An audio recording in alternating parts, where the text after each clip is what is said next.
এখন বাজে 10টা, সকাল 10টা। এখন আমি এদিক দিয়ে আসছিলাম কালকে বিকালবেলায় আর কি। এখন আবার এই রাস্তা দিয়ে আর কি চলে যাব। তো এখন আর কি চারপাশ এখনও ঠান্ডা আর কি। আজকে সকালে খুব কুয়াশা পড়ছিল, চারপাশ এখনও কুয়াশা আছে মোটামুটি ভালোই। তো এখন মানে দেখলে মনে হয়, চারপাশটা দেখলে মনে হয় যেন সকাল 8টা বা 7টা আর কি, কিন্তু আসলে এখন বাজে 10টা। এই রাস্তা দিয়ে কালকে আসছিলাম, গ্রামের রাস্তা। আর আমি এখন যে জায়গাতে আর কি আসছি, এটা একদম মানে চারপাশ একদম নিরিবিলি এলাকা আর কি। মানে এই পাশ একদম দূর দূরান্ত কোনো আর কি বাড়িঘর নাই আর কি, শুধু জমি। হ্যাঁ, কৃষকের জমি। আর সুন্দর মাঝখান দিয়ে এই রাস্তায় চলে গেছে, এই রাস্তাটা যাবে যশোডাঙ্গা আর কি। আর এই রাস্তাটা চলে গেছে কয়াখাতা।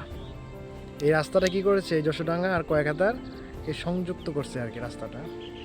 আর এই পাশে জমি আছে, আবার এই পাশেও জমি আছে, তো দূরে নদী আছে। এই নদীটা আবার চলে গেছে সলসলাবাড়ির দিকে। খুব সুন্দর চারপাশ, গ্রামের মেঠো পথ।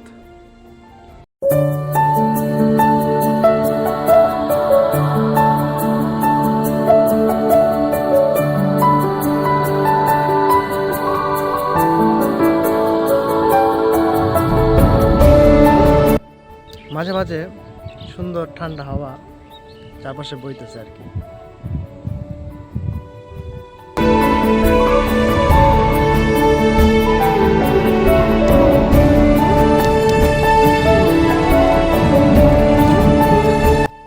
গতকাল যখন আসছিলাম তখন এদিকে তো ছিলই, মানে এদিকে ছিল নদীতে নামার মতো অবস্থা, কিন্তু ওই দিকে নাই গা।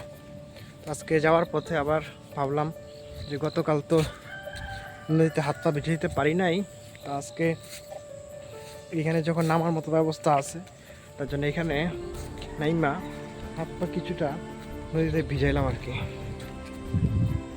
এই আর কি, খুব সুন্দর নদী।